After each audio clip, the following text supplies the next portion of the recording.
Hi, everyone. Welcome to another episode of the Humans and Wildlife Show. Hi, Susan. Hi, Isa. Hi. So I'm Dr. Georgia Auteri, and with me, as always, is my co-host, Dr. Christian Sase.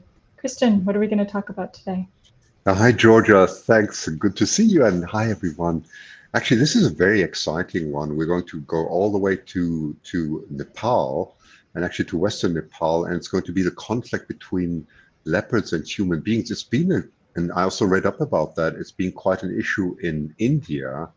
And so this is a little bit of a tough one to take. I remember, Georgia, that also during the interview you seemed a bit distressed. So we have to give some warning here. It's not going to be an easy one, but it's an important one, right? Yeah, I mean, as is all too often the case with our episodes, we end up on the topic of human-wildlife conflict. And in a lot of areas of the world where people are living alongside sort of like big predators like leopards, but also, cougars, elephants, alligators, crocodiles, you can have situations where it's very stressful for both humans and the animals, and where there's like bad relationships between the two. So, yes, a lot of places. So, thank you for joining us all. Thank you. Hi, Frankman. Hi, Chris, James, Deanna, Chris, Kim. I'm very slow this afternoon. I'm like reading at a snail's pace. So, because our guest for this week was Mr. Binaya Adhikari, and he helps promote he helps with leopard conservation in Nepal, and they also have a wildlife rescue center. And so we spoke with him about the conflict with Mm. leopards in Nepal, especially in Western Nepal. And because of the time difference, so this is another episode where we pre-recorded the interview. We did it, what for me was last night, 2 nights ago, I forget. Yes, Like, it was late but yeah, for so you. It was it late, was yes. late. I was very. You'll see. I'm tired in that Yeah. episode. So without further ado, I'm going to bring up the recording of Yeah, so maybe our you could describe of the recording of our interview with Binay. Yes, Okay. just one quick remark on it. So subtitles were just added a few hours ago to make it easier in closed captions for you to read, but they're not always precise. We didn't have time to edit it, so our apologies for that. Yeah, we did some editing ahead of time. Yeah. Okay. Yeah. Without further ado, here we go, and we'll be answering questions in the chat as we go. a little bit about what does the human-wildlife interaction look like where you are, especially with leopards, I guess. We're going to see a little bit of some videos in a moment about some of the human-leopard interactions, but if you could just kind of set the stage for us. Is it positive? Is it negative? So in the context of Nepal, currently I'm staying and working in these mid-hill regions. In these mid-hill regions, common leopard is the largest predator. In the lowlands, there is a Bengal tiger surely, and in highlands, there is no leopard. But these mid-hill regions, mostly between the altitude of 1,000 meters to 2,000 or 3,000 meters from the sea level, the leopard is the apex predator in this ecosystem. And mostly in the cases, in the events of human wildlife conflict, it's mostly the carnivores who come into conflict with humans, usually because people perceive carnivore with potential casualty to themselves and their livestock, so they are obviously inclined to kill carnivores with a retaliatory action or other different kind of measures.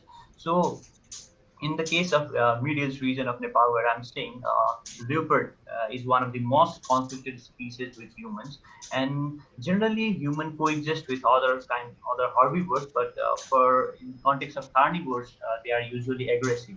So in context of this area, there are a lot of events of human leopard conflict, and these human leopard conflict arise due to different causes, I think.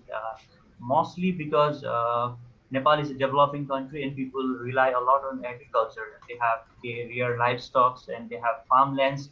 And when these leopards, due to various kind of effects such as habitat fragmentation in this kind of area and loss of prey species, for example, leopards' preferred prey is barking deer, which is called Indian Montisac and wild boar. And when there is a loss of prey species, and when prey species are very low, then leopard come arrive and wander into human settlements in search of food. For example, stray dogs and livestock such as goats and buffaloes. And when they come to these human settlements, they are bound to stumble upon conflict with humans. So due to this kind of events going on in this area, human-wildlife conflict are very prominent. Therefore, there is this necessity of wildlife rescue center.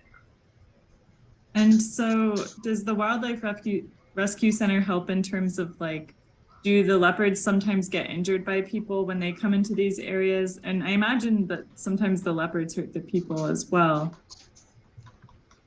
Yes, this is kind of like paradox, because when human intrudes the forest areas, then leopards are inclined to come to human settlements. And alone in these areas of medials, almost like 14 or 15 children below the age of 10 have died from the attacks of leopard in this area.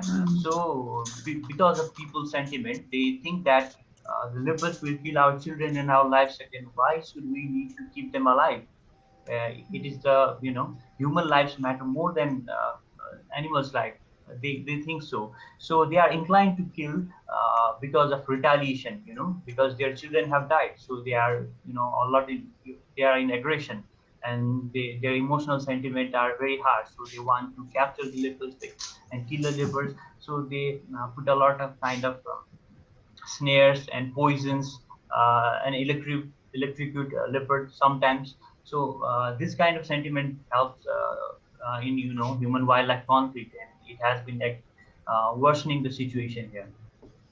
Binaya, maybe can we take a step back just so we get a little bit of the context here?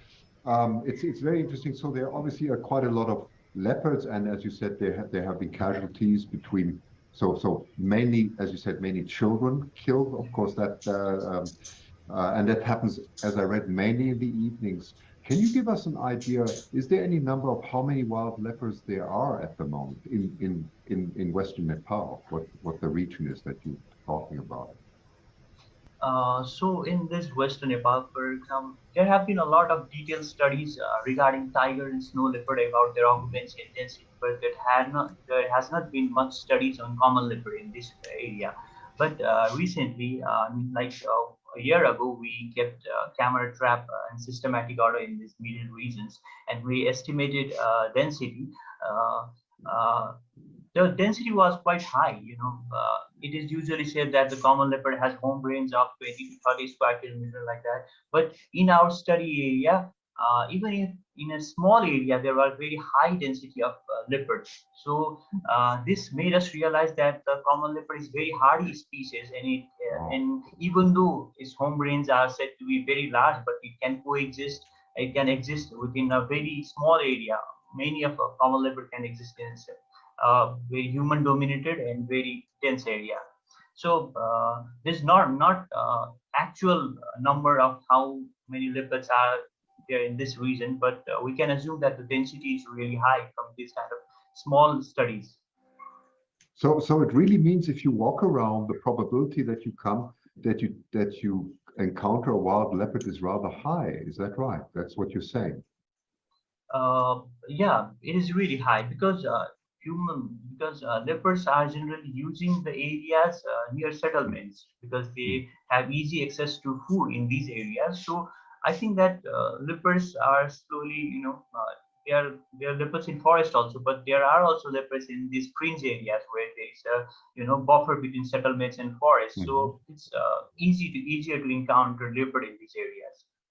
Yeah, the livestock is easier prey than the deer or whatever. It's just like.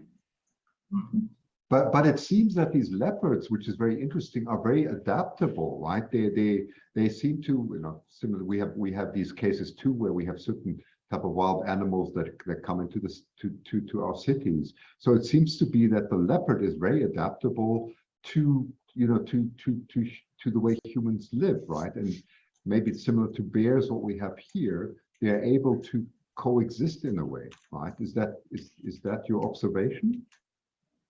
So we can call it coexistence also, but mostly this coexistence results in conflict because this since is leopard not are peaceful coexistence. No. Yeah. Since leopard is very hard, he can coexist by by utilizing resources nearby human settlements, but it also gives rise to many conflict incidences. So there's a lot of human deaths as well as also leopard deaths. So human deaths and leopard deaths are correlated in this area because as much as human die, twice or thrice number of leopards are killed in that proportion.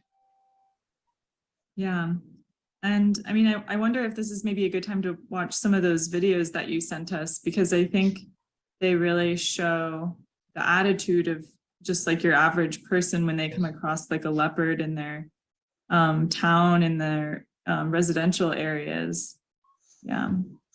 Shall I pull one out? I don't know if this is going to be the right one, but I'll try. Okay, let me just do this. Let's you see. Can play the first one. Yeah. Is this one okay to play? Yes, it's yeah, okay. it's the first. Okay, I've just switched. I've just muted it. Okay, so we're just going to play it like that. So I hope you can see it. So this video was in a small village of Western Nepal. We can see this leopard cub.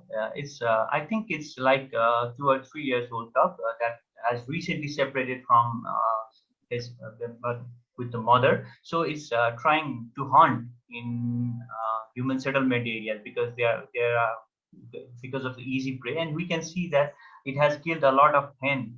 There we can see bodies of hen, and it has entered a cage and hunted a hen. So people captured it, and now they are taking photographs and taunting the leopards. So in these kind of events, people usually kill leopard because they are because of retaliation action, because the leopard has killed a lot of its livestock, and they usually kill it. But in this scenario, they contacted forest office, and the forest office went to that place and rescued that common leopard. Oh, that's nice. Yeah. Well, I will say first of all that I saw that this video had a lot of negative comments on YouTube from from people kind of all over the world, actually, like a lot of people from within Nepal even, it seemed like, which was I guess maybe shows the awareness, right? Like you said, these people did end up calling someone, even though you see at one point in the video like someone even like pulling its whisker. And there's a lot of, I see there's like some dead chickens in there. Is that to like lure it into the cage, I'm assuming? No, it wasn't to lure the leopard, but the leopard entered that cage. It was by accident, So sometimes the chickens were living in there already. Yeah, okay. Yeah. I was like, that's sometimes, a lot. Yeah. Dead. Wow. Sometimes when leopard come, Mm-hmm. Sometimes when leopard come frequently to the settlements, they lure the leopards with different kind of baits and poison them. But this is not one of those cases. It was a chicken cage, and that leopard entered that chicken cage at night, but it could not get out. So humans just close the cage and call the local forest office. I see. And so in a case like this, what do you do with the leopard? Because it's not injured, but it's clearly a problem in that. So like you could release it into the wild somewhere, but on the other hand, it has learned that cities and towns are a good source of food potentially, which means that it could just become a problem again in the future, that same animal. So would you tend to release it far away, or would you tend to just keep it?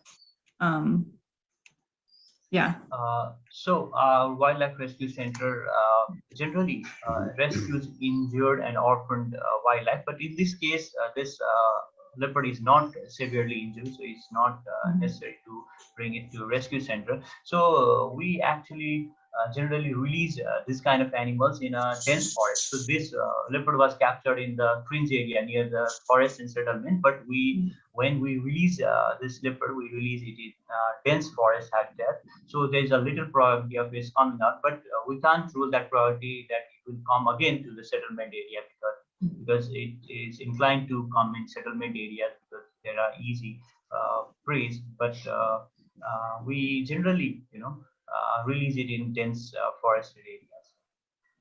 Yeah, that's awesome. I mean, I think it's a little bit different than our approach here in the United States. And I think one of the reasons is that we don't have as much like wild areas left.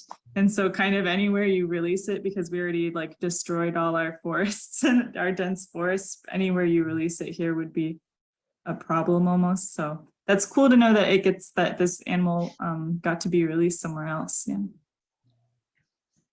So now you can play that another video of a leopard wandering around human settlement. It's Okay, 1 second, I will do Yeah, that. I will say these were all very stressful for me to watch, as I'm sure there are for you too. So just to our audience, I agree. we recognize that these are like painful in some ways. And especially like when you watch it with the sound, you can hear just like people, just a lot, there's like a lot of people there in the background, like yelling and making noise and stuff. And this is in a residential area.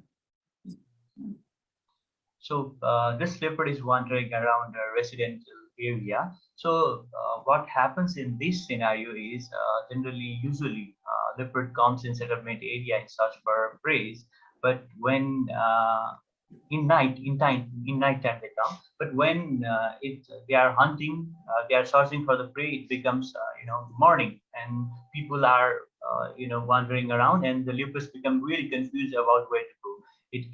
When it came, there were no people, so it went in a straight path. But when it's in morning, in daylight, people are there, and leopards become very confused and deranged. So it wanders around here and there in settlements.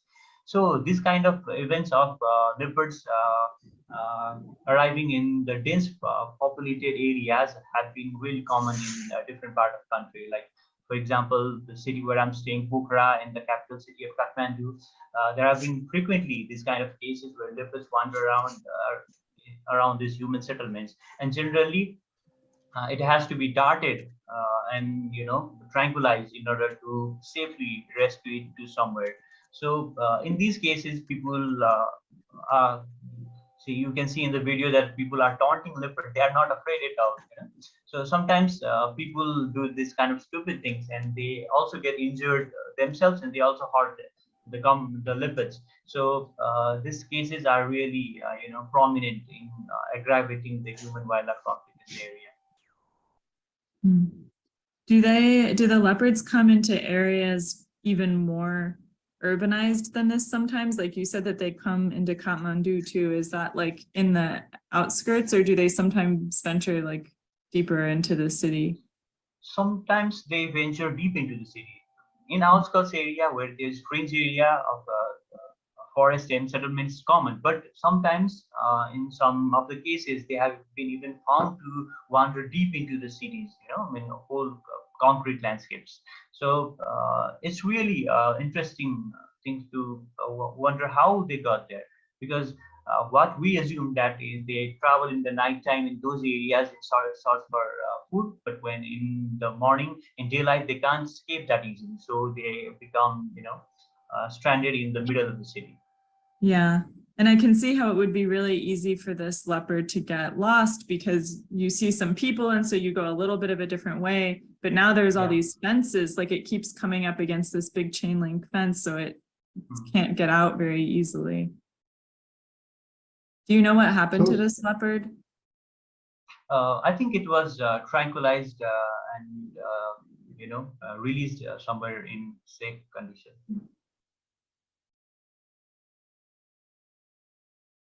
Okay, so I mean, this is like Georgia said, it's very stressful and it's very distressing to watch this. So how does the behavior of the leopard change? Because as we just said, they don't really live in coexistence with people. I don't know if that can ever happen, right? That's maybe very wishful thinking. But what are you actually doing to educate people, and how is it possible? Is there any path for positive change? This whole scenario of human wildlife conflict is really sensitive in this part of the country, because a lot of people are also dying. People are losing their children because of leopards. So they are bound to have some kind of ill feeling or harsh sentiments towards leopard.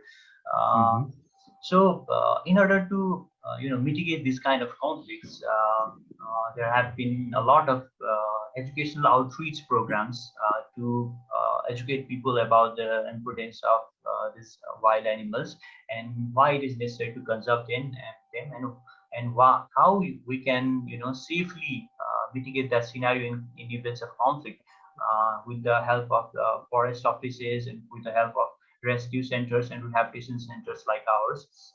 So even though we're trying, and even though there have been some improvements, but still the events of human-wildlife conflict are increasing in Nepal, and sometimes peoples are aware. Some peoples are aware that they should contact forest offices or wildlife rescue centers in such events, but most of the times peoples are unaware that about their duty and responsibility to inform forest officers in these incidents, and in such incidents they take matter in their own hands and they try to kill or hurt the animal.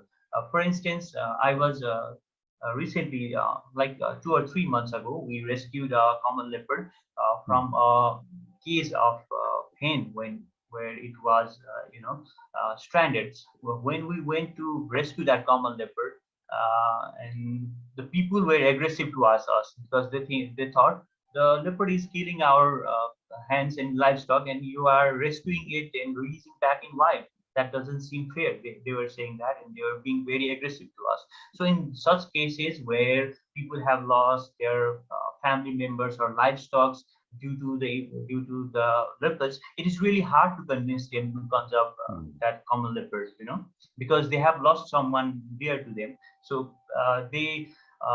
it's said that a hungry stomach can think about the conservation, because a lot of people are hungry, a lot of people are poorer in this part of region. So how can a poor people think about conservation if he or she hasn't something to feed himself or herself or his family or her family, then they can't think about conservation. So I think the deep-rooted thing is that the inaccessibility of education, the poverty, these kind of things aggravate the human-wildlife conflict in this region.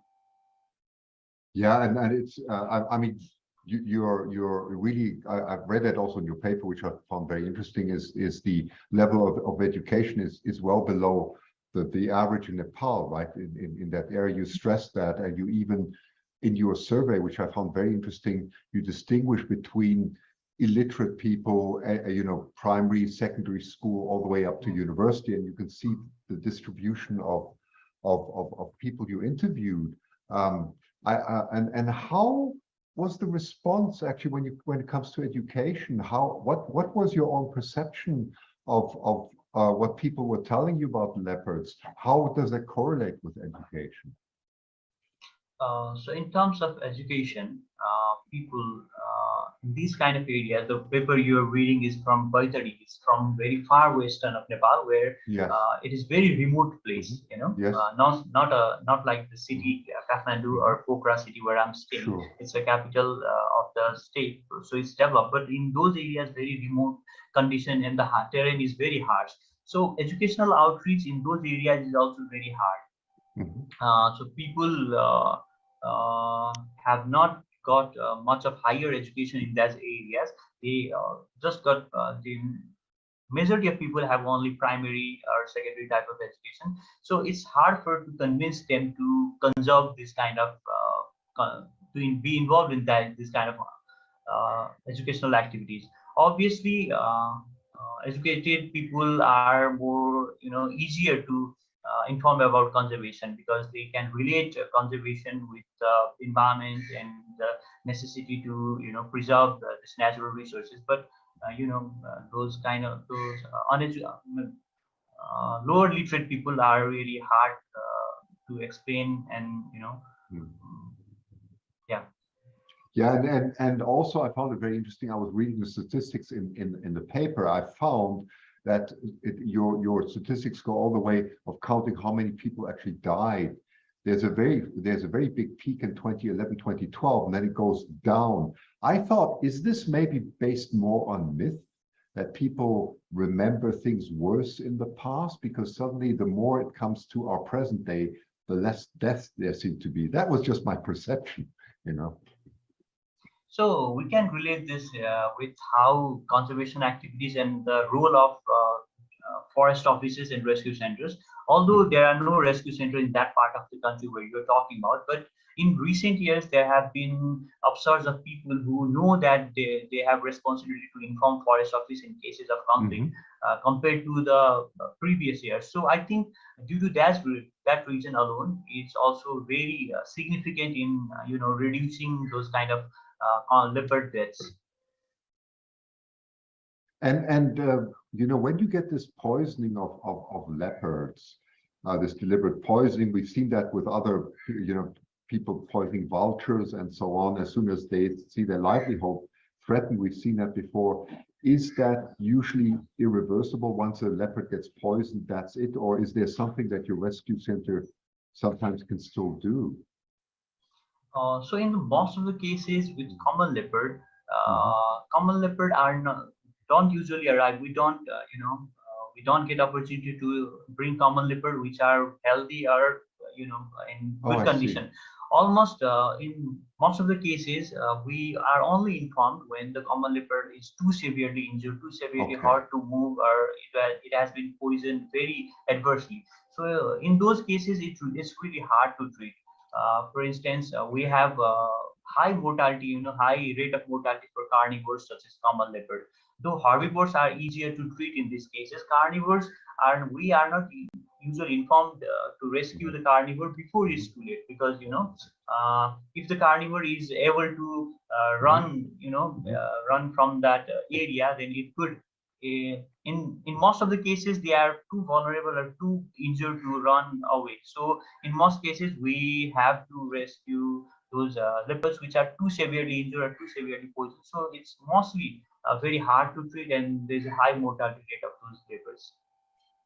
Yeah, so I'm hearing it's hard to treat the poisonings in the best case scenarios, but you only tend to get called in for the worst case scenarios. Which worst case.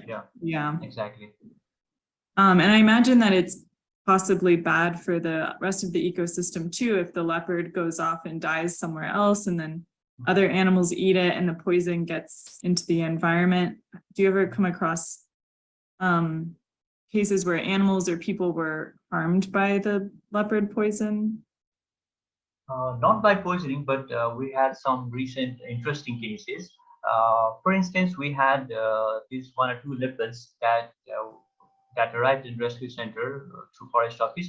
Those were kind of sick, I think, kind of virus. So when we venture deep into it, we hypothesized that the common leopards generally prey on street dogs when they are in these human settlements. Street dogs, they carry different kind of disease such as rabies and canine distemper, and there have been 1 or 2 cases in which the common leopard preyed on that street dogs which is affected by rabies or canine distemper, that kind of virus, and the leopard was affected by canine distemper. It showed the symptom of canine distemper. So we can assume that in some cases, this kind of virus transmission from domestic animals to wild animals such as leopards can be very deadly, because if it spreads in wild animals, then there is nothing we can do to prevent that kind of viral infection. So these were one of the most challenges, one of the biggest challenges that we're going to face, I think. Yeah, I've heard a lot of problems with canine distemper spilling over into wildlife. So here in the United States, it was a problem with, well, maybe don't quote me on this, maybe with black-footed ferrets, I don't remember. But also I know in South America and Central America, there have been a lot of problems. So some of the smaller endemic fox species have gotten canine distemper and are threatened by that. So I didn't know that cats could get it too, though. So, yeah.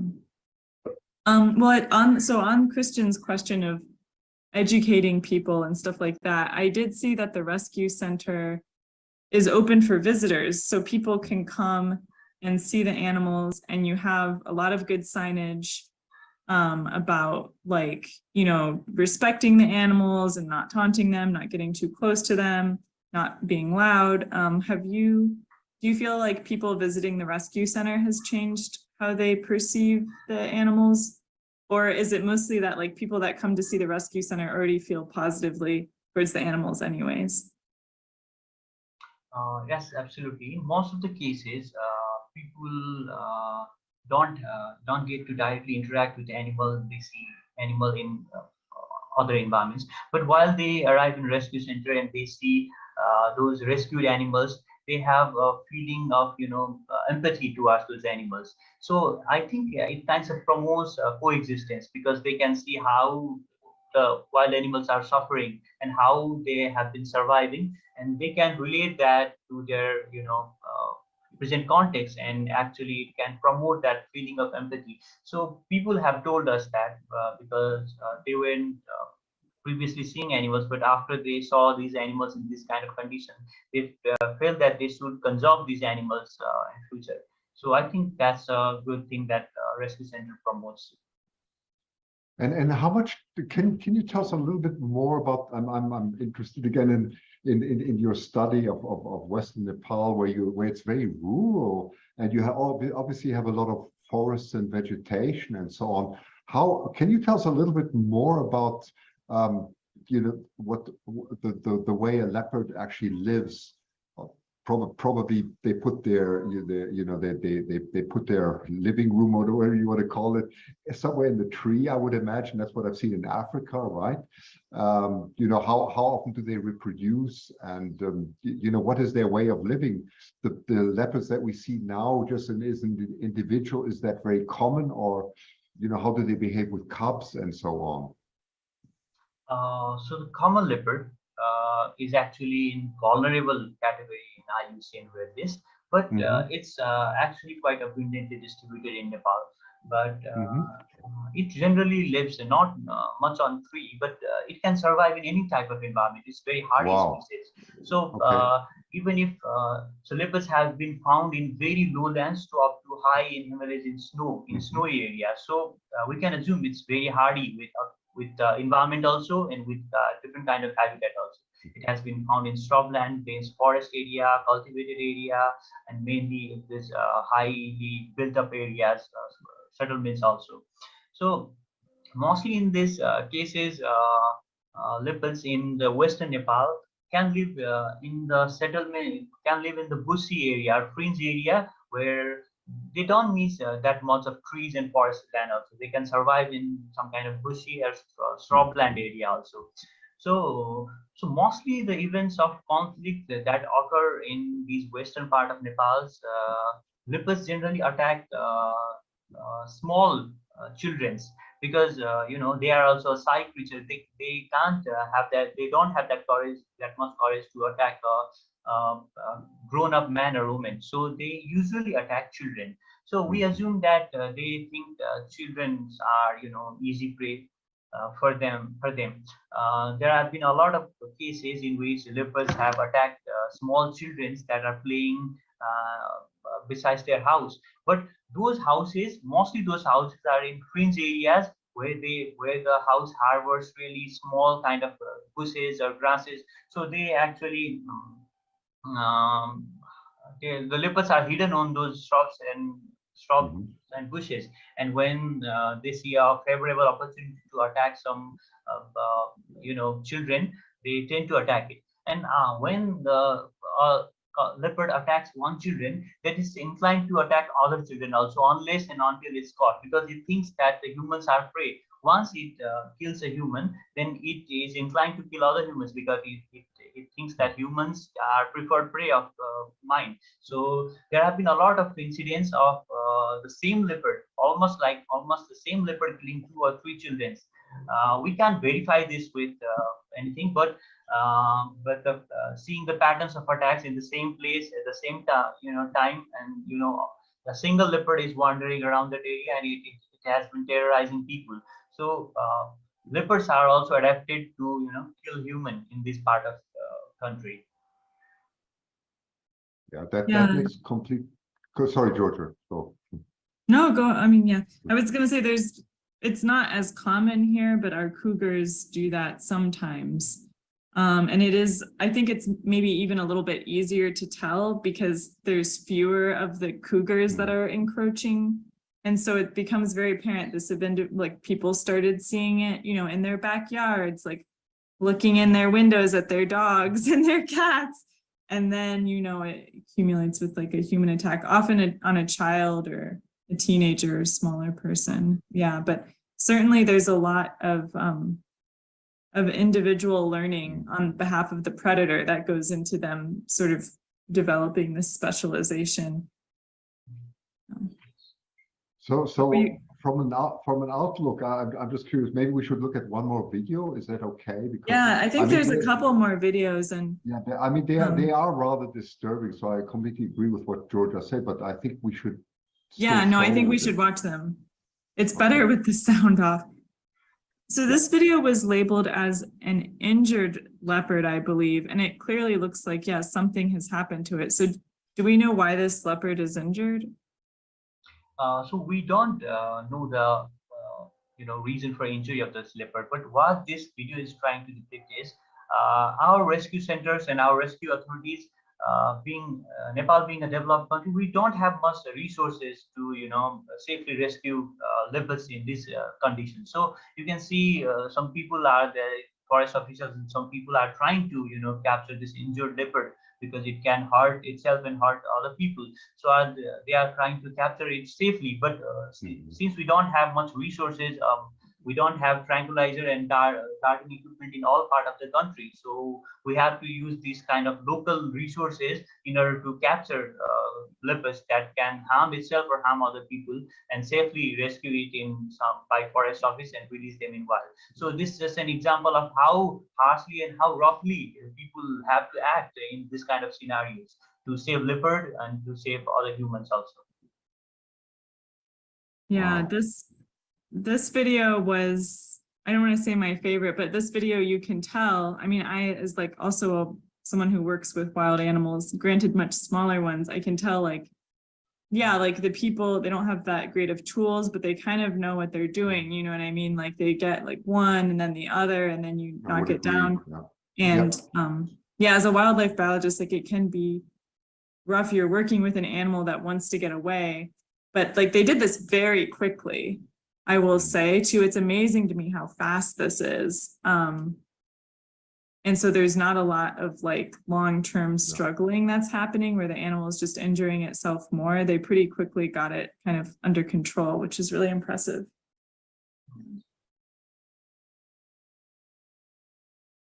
And then there was another video too, a final video. I'm going to play that 1 second. Just give me a second. Here we go. Yeah.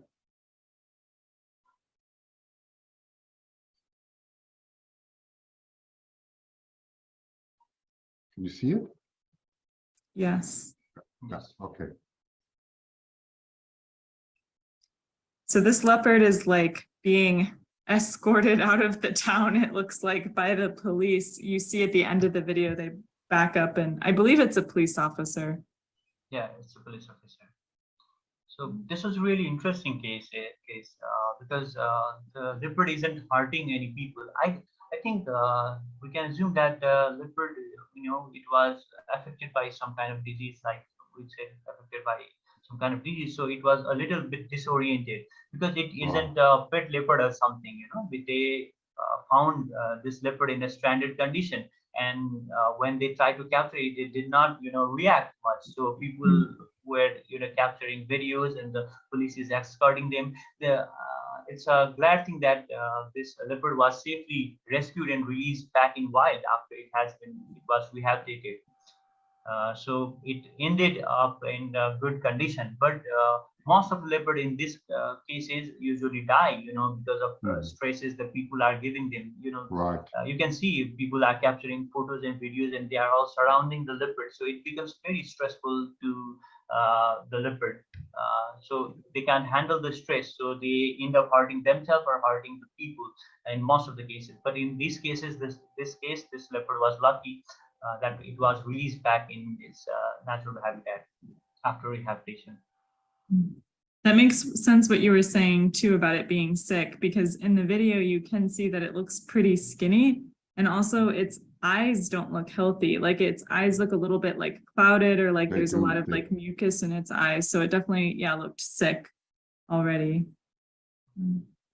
Was it rehabilitated at your place or somewhere else? No, it was rehabilitated at the Chitwan National Park.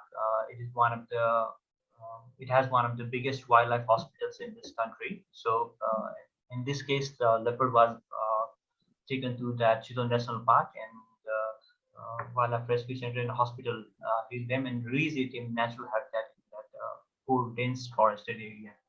Oh, nice.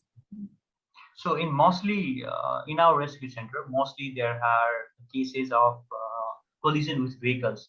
There, because of highways and haphazard road networks, mostly leopards and these civet family, large Indian civet, small Indian civet. These kind of animals are usually injured due to the vehicles. So this kind of vehicle collision cases are quite common. Another is obviously injured by human cases, because human injured leopards with a lot of sharp instruments. Sometimes they use sickles, sometimes they use sticks and stones, and people have hurt a lot of wild animal in this way. And another was injuries due to dogs. Generally, dogs attacks this kind of herbivores. Barking deer, when they come in human-dominated landscape, or they are a bit confused and lost their way in forest to settlement, then the stray dogs, feral dogs, there's a huge problem of feral dogs in Nepal, and those feral dogs attack these herbivores like barking deer, and they severely injure it. So this kind of cases are also quite common in our rescue center. And another one is abandonment and orphan cases. Mostly those orphaned baby leopards, orphaned cubs, and orphaned other barking deer are brought to our rescue center, and we have to them and try to release them back in wild. And another case is obviously is poisoning cases. People retaliate due to the retaliation killing and retaliatory feeding that they have. They bait the leopards and other carnivores and bait them and poison them. This is also one is prominent. And then next one is disease infection, which I talked about earlier. A lot of disease, not much of disease have been diagnosed in rescue center, but the cases of diseases are increasing day by day.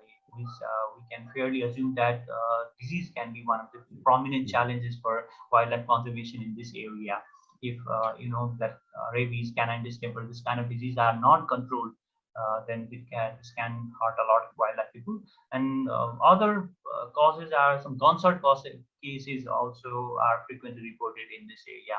People usually kill leopard with not that kind of advanced gun, but primitive gun. Some people have illegally kept primitive gun in these areas, so they use those guns in leopards. So there have been cases of gunshot also, and mostly other cases have to be diagnosed as unknown, because we have limited capacity and limited technical manpower at our rescue center. So we don't have resources to identify all of those cases at some prominent causes. So we have to identify most of the causes as unknown causes of admittance. So we need to tackle this kind of scenarios in our rescue center. Yeah, tell us a bit more about the rescue center, because I mean, you were saying we don't have the resources, and it's always a problem is often the funding. And I can imagine, the daily costs that you incur also with food and medication and so on are quite high. So where do you get your funding from, and how many people work at your rescue center?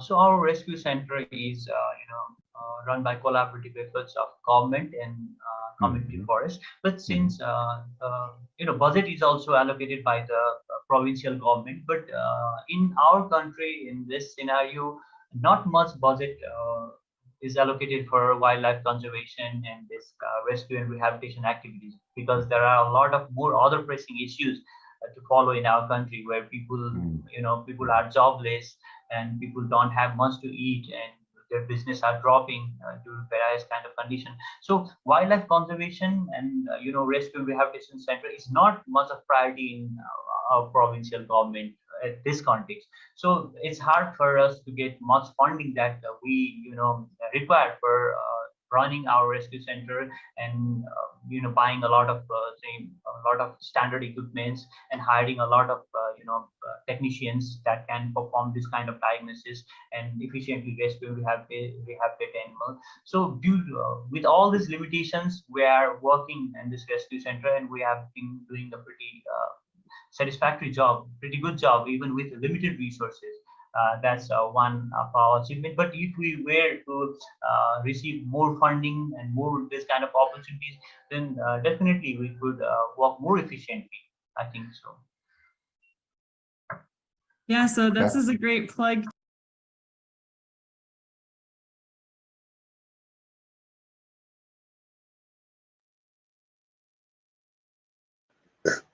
One second. I think this is a good place actually to end this very incredible interview. I'm sure we found it very unique, and thanks a lot for all the comments that came in that were very helpful from all over the world.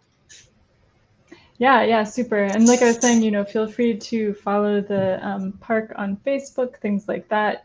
Promoting how much viewership they have and attention they have is important. And they are working to get an avenue where people can donate money to them as well. They also have governmental support from Nepal. So yeah, follow them and their work if you're interested in keeping up with what they are up to. Yeah. So thank you everyone for joining. Yeah, it was great to see all the comments and hear about your experiences. Christian, any other final comments? Yeah, well, not an easy topic, and well, next time we will. By the way, some apologies just from a technical point of view. The video was a bit choppy. I understand that, but Restream is introducing some better means so that hopefully next time we will be able to play that in better quality. Yeah. Cool. How are we doing? We're doing great. David, as you know, it's my second week of teaching in the semester. Yeah, there's a lot going on. Yeah, thank you everyone for joining. Christian, how are you doing? Oh, your video, your audio cut off again. Something's been going on with your stuff. Yeah. Well. Now I'm back. Okay, can you hear me? Now you're back, yes. Okay, yeah, sorry. No, very fine. Just so David's done comments. It's still day and night time. Daytime, we do all kinds of things. At nighttime, we do too, because the weather is so clear. So it's a very tiring time, but it's very intense. Thank you. Okay. Yeah. Well, I actually don't know what our topic is for next week, but next week I will say that I'm going to share a video of some bats at an olive oil, a sort of old olive oil processing center that used to be owned by my ancestors. And one of my cousin recently went to Italy and visited to check it out. And she found a lot of bats have taken over the oil press. So I will share those videos with everyone at the end of next week's episode. Well, there's something, so bats and olive oil gardens in olive gardens, I should say, not olive oil. Olive gardens. I'm a bit tired. So olive gardens in Italy. That's great. Yeah, all part of my Italian heritage. So it'll just be a little snippet at the end. But yeah, see you all next week for another. Okay, and thanks all of you for your kind comments. We really appreciate it. It keeps us very motivated. Georgia, we've been at this over a year now, so this must be 50+ episodes. It's quite something. Yeah. Right? Over a year, everyone. We missed our anniversary, but it has been over a year now. So yeah, thank you everyone for joining, celebrating with us. Okay, yeah, bye. Catch you. Bye.